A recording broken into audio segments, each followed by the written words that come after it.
नमस्कार, मैं हूं सुशील तिवारी। आप देख रहे हैं एक सहारा न्यूज। दोस्तों, लेखपाल का बयान 11 दिसंबर को दर्ज हो गया। ऐसे में जब आज हम परिवार के लोगों के पास पहुंचे, अनुराग की बहन, अनुराग के पिता, अनुराग की छोटी बहन, परिवार के लोगों से जब इस संदर्भ में बात किया गया कि लेखपाल का जो बयान है वो दर्ज हो गया है, यानी कि जो आसार थे आरोपियों के घर पे बुलडोजर चलने के, उसके आसार अब ज़्यादा नज़र आने लगे हैं। यानी कि 16 दिसंबर को एक बार फिर से तारीख लगी है। उस तारीख पर लालता के जो वकील हैं वो लेखपाल से जीरा करना चाहते हैं। क्या कुछ जीरा करेंगे वो 16 दिसंबर को ही पता लग पाएगा, लेकिन एक जो वकील अधिवक्ता हैं ब्रिजमोहन शुक्ला, उन्होंने बताया कि 16 दिसंबर को जीरा के बाद भी तहसीलदार आदेश कर सकते हैं, फैसला सुना सकते हैं या फिर फैसले को सुरक्षित रख सकते हैं।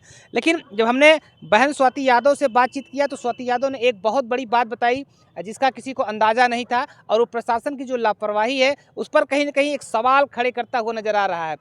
स्वाति ने कहा कि जिस दिन भाई को हमारे तलवार से काटा गया उसके एक हफ्ते 10 दिन पहले जो हमारे भाई को जौनपुर में इन्हीं अपराधियों द्वारा घेरा गया था मारने के लिए, लेकिन किसी तरह से भाई हमारा वहां से बच करके चला आया।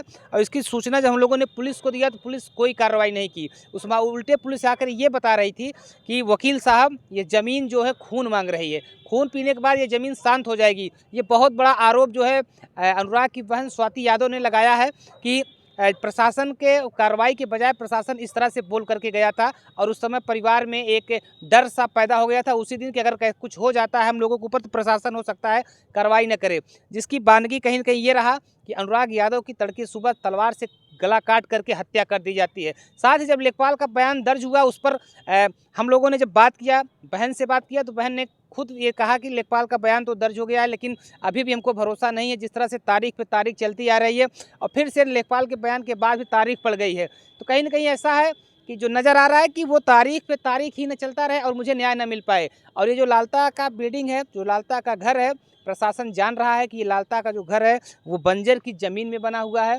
नाप भी हुई है, नोटिस भी चस्पा हुआ है, लेकिन प्रशासन कहीं ना कहीं उस घर पर कार्रवाई करने के बजाय, उस ज़मीन को खाली कराने के बजाय, उस घर को ध्वस्त करने के बजाय प्रशासन तारीख पे तारीख दे रहा है, न्यायालय प्रक्रिया में चल रही है। और इसका एक मूल कारण जो माना जा रहा है वो यही है कि जो सुप्रीम कोर्ट की नई गाइडलाइन आई है, सरकारी ज़मीन है उसको खाली कराने से पहले अच्छी तरह से जांच पड़ताल कर लिया जाए, उसके बाद उस घर को खाली कराया जाए। तो सुप्रीम कोर्ट की जो गाइडलाइन है उसका भी कहीं ना कहीं प्रशासन अच्छे से ख्याल रख रहा है, और प्रशासन तो चाहता है कि उसके घर पर जल्द से जल्द बुलडोजर चल जाए, लेकिन जो सुप्रीम कोर्ट की नई गाइडलाइन आई है उसका भी कहीं ना कहीं अधिकारियों को पालन करना पड़ रहा है। आज हमने अपने भाई को खोया है। चांद था हमारा, हम सितारे थे, हम जगमगाते थे उसके सामने। आज तो कोई नहीं बचा ना हमारा। हम किस सिचुएशन में जी रहे बताइए, किसके ऊपर क्या उम्मीद करें, हम क्या भरोसा करें। हम भाई हमारा खोया भी है और हम कोर्ट का चक्कर भी लगाए, हम तारीख भी देखें। कैसा न्याय है ये? कहाँ का न्याय है? यही है भारत का न्याय? हमारे देश का न्याय यही है? कहाँ जाए भाई? हम गरीबों के लिए भी कोई दुनिया अलग से बनाई गई है क्या? अपराधियों के लिए अलग दुनिया, हम गरीबों के लिए अलग दुनिया है। उनके लिए अलग न्याय होगा, हमारे लिए अलग होगा। तो बता दे हम कहाँ जाएं, किसके पास जाएं? हमारे लिए जो न्याय बना है हम उधर जाएं। कोई सुनेगा हमारी? हम आज 1.5 महीने से चिल्ला रहे हैं, 1.5 महीने से हम चिल्ला रहे हैं पागलों की तरह, लेकिन हमारी कोई नहीं सुन रहा है।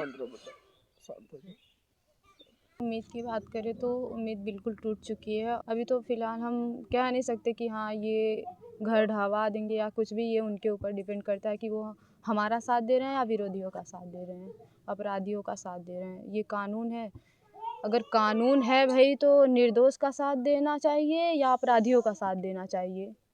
अपराधी जो है लोग उसको बचा रहे हैं या हमारा साथ दे रहे हैं, हमें खुद नहीं समझ में आ रहा है ये चीज़ कि ये लोग उसका घर बचा रहे हैं, उसको बचा रहे हैं या फिर हमारा साथ दे रहे हैं, हमें न्याय दिलाने की कोशिश। इसके बाद क्या कार्रवाई होगी ये उनके ऊपर डिपेंड करती है कि वो आगे की कार्रवाई में क्या करेंगे। क्या लगता है जिस तरह से हीला हवाली, क्योंकि राजस्व विभाग का मामला है, 40 सालों से मैटर चल रहा था और फिर इसी ज़मीन पे वो जो है विवादित ज़मीन पे मकान भी बना लेता है, तो कहीं ना कहीं लेखपाल लोगों की लापरवाही थी जिसके चलते ये पूरा मकान उसने खड़ा कर दिया। देखिए, लेखपाल राजस्व विभाग की पूरी लापरवाही है। हम तो शुरुआत से कहते आ रहे हैं कि इन्हीं लोगों की गैर जिम्मेदारी की वजह से आज हमारा भाई हमारे बीच नहीं है। अगर ये लोग चाहे होते तो आज हमारा भाई हमारे बीच रहता और ये आदमी दब के रहता, थोड़ा इसके अंदर भी इंसानियत नाम की चीज़ आती। राजस्व विभाग का पूरा हक है कि आप वर्दी किस लिए पहने हो, इंसाफ दिलाने के लिए ना, न्याय दिलाने के लिए, हत्याएं करवाने के लिए नहीं। जैसे वो एसओ साहब कह दिए कि ये ज़मीन खून मांग रही है, ऐसे बोले थे वकील साहब, ये ज़मीन यहाँ खून मांगा था, एक बार दे दा शांति हो जाए। ये कोई लैंग्वेज है भाई? बात करने का कोई तरीका है? बताइए, ये न्याय दिलाने का तरीका है? हमें न्याय चाहिए, हमें तारीख पे तारीख और बाकी सब चीज़ें हमें नहीं चाहिए भाई, हमें बस न्याय चाहिए। हम न्याय के लिए लड़ रहे हैं। हम तो हमेशा, हम जब तक जीवित रहेंगे, हम बता दें, हम हमेशा दोषी ठहराएंगे राजस्व विभाग को, प्रशासन को, राजस्व विभाग हम हमेशा दोषी ठहराएंगे, लेखपाल जी को दोषी ठहराएंगे।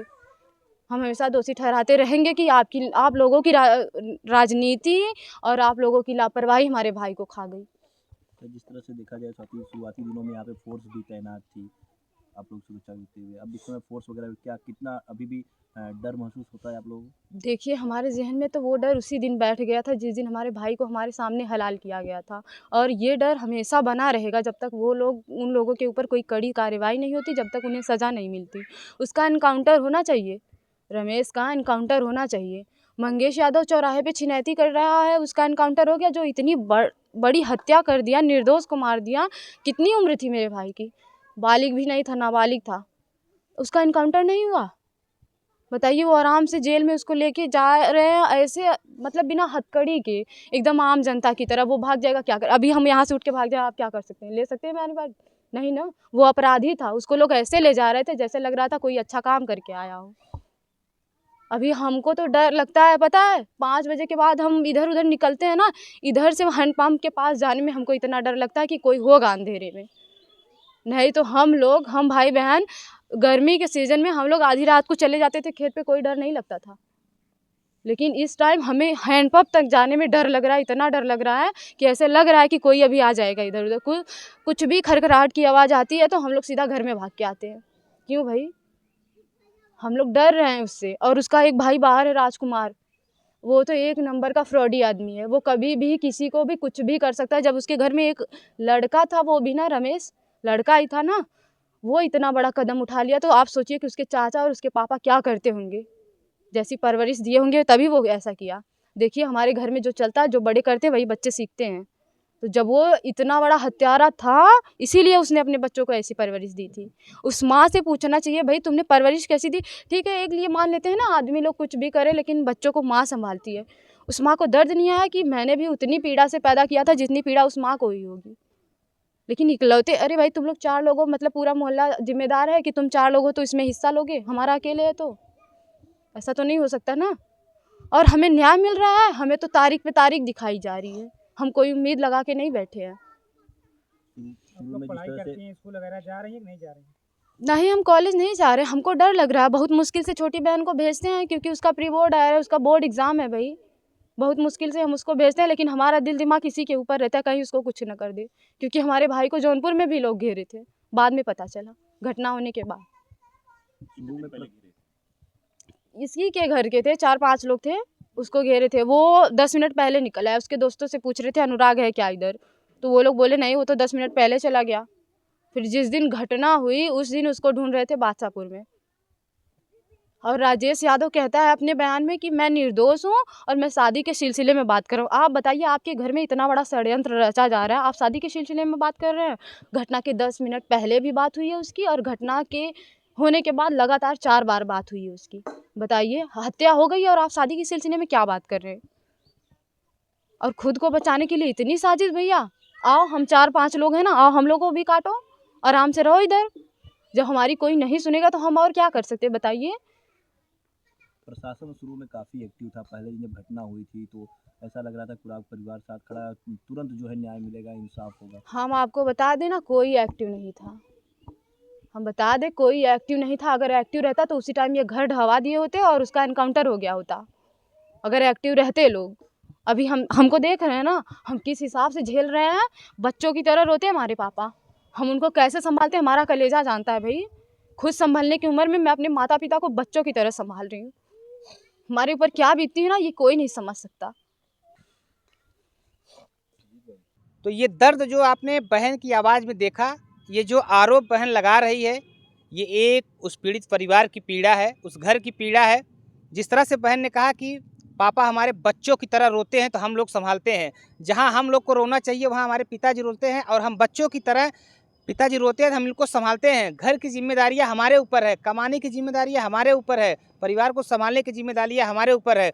हम लोग स्कूल नहीं जा पा रहे हैं, हम लोग डर रहे हैं, बड़े मुश्किल से अपनी छोटी बहन को स्कूल भेजते हैं क्योंकि उसका प्री एग्ज़ाम है और ऐसे में उसका स्कूल भी जाना ज़रूरी है। जिस तरह से डर का माहौल अनुराग यादव के परिवार में दिख रहा है, कहीं न कहीं आज भी ये बता रहा है कि प्रशासन की जो कार्रवाई है उसकी वजह से ये परिवार संतुष्ट नहीं हो पाया है। क्योंकि इसके पहले जब तक अनुराग का मामला काफ़ी गरमाया हुआ था उस समय काफ़ी भारी फोर्स लगी हुई थी और उस फोर्स के बीच में ये परिवार रहता था कि आज परिवार के बीच कोई नहीं खड़ा है, परिवार बिल्कुल अकेला है और जिसको लेकर के आज भी परिवार के लोग, बड़ी बहन स्कूल नहीं जा पा रही है, बड़ी बहन कमाने नहीं जा पा रही है, छोटी बहन को बड़े मुश्किल से स्कूल भेजा जा रहा है। यानी कि शाम होते होते पूरा परिवार अनुराग का जो है वो घर में दबक जाता है कि कहीं ऐसा ना हो कि लालता के जो संबंध के लोग हैं, लालता का कोई दोस्त हो, लालता कोई रिश्तेदार हो, वो पहुंच करके हमारे भाई की तरह हम लोगों की न हत्या कर दे। ये प्रशासन के सिस्टम पर, राजस्व विभाग के सिस्टम पर एक बड़ा सवाल कहीं न कहीं ज्योति यादव का ये बयान खड़ा कर रहा है और इस बयान से साफ तौर से नज़र आ रहा है कि प्रशासन की जो कार्रवाई है उससे परिवार अभी भी संतुष्ट नहीं है। प्रशासन को इसमें ऐसा कार्रवाई से अपने एक ऐसा नज़ीर पेश करना चाहिए था कि अपराधी थर थर काँपे। ऐसी घटना होने से पहले वो 100 बार सोचे, लेकिन प्रशासन का अभी तक जो ढुलमुल रवैया रहा है वो ज़रूर सवाल खड़ा कर रहा है कि आगे जो अपराधी हैं उनका मनोबल कहीं न कहीं बढ़ेगा कि ऐसी घटनाएं होती रहती हैं, बाद में हम लोग बच करके निकल जाएंगे। लेकिन प्रशासन भी कहीं न कहीं जो नज़ीर पेश करना चाहिए था अभी उससे पीछे है। जिस तरह से आरोपी लालता यादव, रमेश यादव और जो उसके जो है और परिवार के लोग थे, किस तरह से फिल्मी अंदाज में कोई लखनऊ में सिलेंडर करता है तो कोई पकड़ा जाता है, उसके पास से तलवार और पिस्टल भी बरामद होती है, रिवाल्वर भी बरामद होती है, लेकिन आराम से उसको जेल भेज दिया जाता है। तो जो लगातार एक बहन ये कह रही है कि इनकाउंटर होना चाहिए, तो इनकाउंटर की आस जोते जोते परिवार के आँख के आंसू सूख गए, लेकिन इनकाउंटर नहीं हो पाया। अब जो न्याय की प्रक्रिया में बहन और उसके परिवार के लोग आस लगाए बैठे हैं कि ये आरोपी का जो घर है, जिसको देख करके उनके सीने में दर्द होता है, उनके दिलो दिमाग में दर्द होता है और उसको देख करके वो अपने दर्द को सहन नहीं कर पाती, उस पर बुलडोज़र कब चलेगा। यानी कि प्रशासन जानते हुए भी ये बंजर ज़मीन में है, लेकिन प्रशासन अभी तक बुलडोज़र नहीं चला रहा है। क्यों नहीं चला रहा है, इसका कारण भी प्रशासन को ही बताना होगा। लेकिन मुझे यही लगता है कि प्रशासन को इस पूरे मामले में ऐसी कार्रवाई करनी चाहिए जिससे कि एक नज़ीर बन जाए। अपराधी जो है इस घटना करने से पहले 100 बार सोचें, लेकिन ऐसा कुछ अभी तक हो नहीं पाया है। फिलहाल आगे 16 दिसंबर को क्या कुछ कार्रवाई होती है उस पर हमारी नज़र बनी रहेगी। आप लोग के बीच में हम फिर 16 दिसंबर की सुबह से कवरेज दिखाएंगे और शाम तक क्या कुछ कोर्ट में होता है इसकी भी जानकारी लेकर के आएंगे। लेकिन आपको एक काम करना है, अगर आप चैनल पर नए हैं तो आप सब्सक्राइब कर लीजिए, लाइक करिए, शेयर करिए खबरों को, क्योंकि आप जो खबर को शेयर करते हैं, लाइक करते हैं, कमेंट करते हैं, उसका दबाव कहीं न कहीं सीधा प्रशासन के ऊपर जाता है। तो आपकी भी जिम्मेदारी बनती है कि अगर अनुराग से जुड़ी खबरों को चाहते हैं तो आप ज़रूर उस चैनल को सब्सक्राइब कर लीजिए और ताज़ा अपडेट के लिए आप हमेशा एक सहारा न्यूज़ देखते रहिए।